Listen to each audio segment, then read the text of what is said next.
আসসালামু আলাইকুম। আপনাদের রিকোয়েস্টে আবারও হাজির হলাম। একটি কবরস্থানে আসছি পরিদর্শনের জন্য। কবরস্থানটি অনেক সুসজ্জিত, খুব ভালো লাগবে। ইতিপূর্বে আরেকবার এটা নিয়ে আমি ভিডিও করেছিলাম। অনেকেরই আশা যে ভিডিওটি আবার করে দেওয়ার জন্য, যার কারণে নতুন করে আবার ভিডিও করা হয়েছে। আপনারা ভিডিওটি সাথে থাকুন এবং দেখতে থাকুন।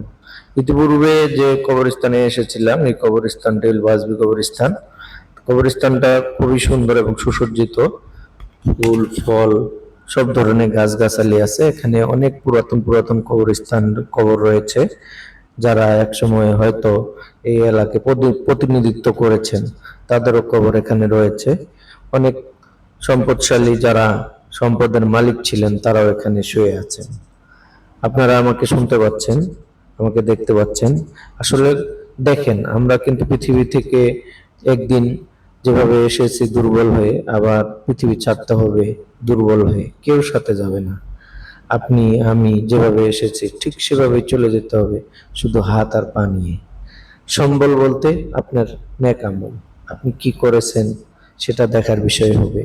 আপনি ভালো কাজগুলো যদি করে থাকেন, তাহলে ভালো কাজগুলোই যাবে। এখানে যিনারা শুয়ে আছেন, ওনারা একসময় আমাদের মতো জীবিত ছিলেন। তাদের আমল আখলাক চরিত্র সম্বন্ধে আমরা কেউ কিছুই জানি না। এখন ওনারা কেমন আছেন কবরস্থানে আসলে বোঝা যায়, যে তাদের কবরগুলি দেখলে নিজেকে মিলিয়ে নেওয়া যায়। আমরা যে অদম গুনাহগার, আমরা কিন্তু গুনাহ ছাড়তে পারি নাই। যদি কারো কখনো মন খারাপ থাকে, আমার যখন মন খারাপ হয়ে যায়, তখন আমি এই কবরস্থানে চলে আসি। এই কবরগুলোকে আমি সাথী বানিয়ে নিই, আর কবরগুলোকে দেখে নিজের সাথে মিলিয়ে নিই।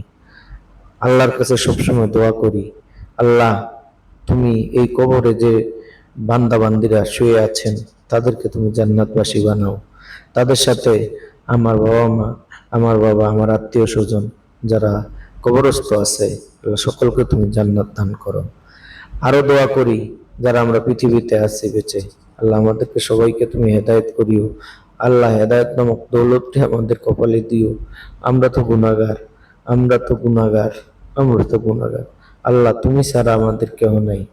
এদের সাথে আমি মিলাতে গেলে আমি তো কোনো কিছুই করতে পারি নাই। আমার কোনো আমল নেই, আখলাক নেই, কিছুই তো করতে পারলাম না।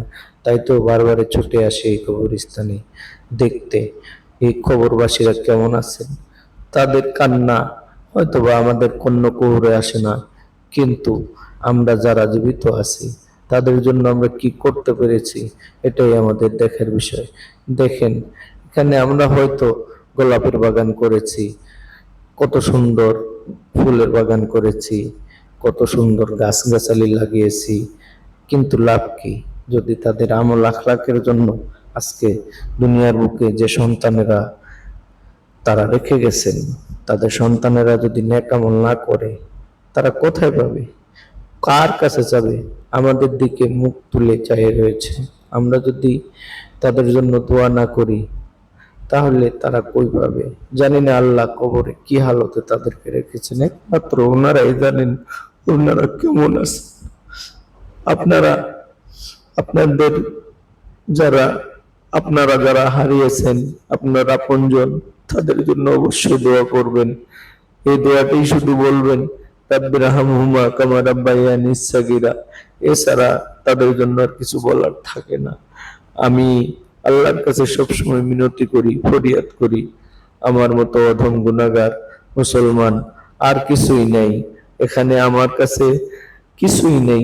আমি কি নিয়ে যাব, এই চিন্তায় সারাক্ষণ ব্যতীত থাকি। আপনারা ভাবেন, দেখেন তো এই কবরবাসীরা কতটা অসহায়। আমরা ফুল বাগান করেছি, সব গোলাপের গাছ লাগিয়ে দিয়েছি, অমুক ফুলের গাছ লাগিয়ে দিয়েছি, কোনো লাভ নেই। যদি তাদের জন্য আমরা এখন আমাদের দিকে ওনারা চেয়ে রয়েছে, আমাদের কাছ থেকে তারা চায়, কি চায়? দোয়া চায়। আমরা আমাদের সকল আত্মীয় স্বজনের জন্য দোয়া করি, যাদের বাবা নেই, মা নেই, উভয় চলে গেছে, দুনিয়াটা তার জন্য বৃথা।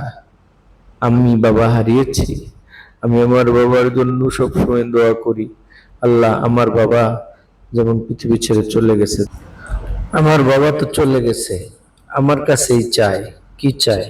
আমি আমার বাবার জন্য সব সময় দোয়া করি, রাব্বি রহমুমা কামা রাব্বায়ানি সগীরা। হে আল্লাহ, আমার বাবাকে তুমি মাফ করে দাও, জান্নাতবাসী করো। হে আল্লাহ, এই কবরস্থানে যারা অসহায়ের মতো শুয়ে আছেন, আল্লাহ সকলকেও তুমি মাফ করে দাও, সকলকে তুমি জান্নাতুল ফেরদাউস দান করো। আয় রাব্বুল আলামিন, তুমি ছাড়া তো আর তাদের কেউ নাই। আল্লাহ, আমরা তো দুনিয়ায় থেকে দেখি না, আল্লাহ তারা কেমন আছে, কিভাবে আছে, কি অবস্থায় আছে। ইয়া রাব্বুল আলামিন, তুমি তো রহমান, তুমি রহিম, সকলকে তুমি মাফ করে দিও। ইয়া রাব্বুল আলামিন, তুমি মাফ না করলে কে মাফ করবে? আল্লাহ, দুনিয়ায় তো তোমার কাছেই ছিল, তোমার কাছেই তো মাথা নত করেছে আল্লাহ, আর হয়তো কারো কাছে নত করে নাই। ইয়া রাব্বুল আলামিন, তুমি সকলকে মাফ করে দাও। এই কবরস্থানে যারা শায়িত আছে মাওলা, সকলের জন্য আমি তোমার কাছে মাফ চাইলাম। আমি মুসাফির, তুমি আমাকে ফিরাই দিও।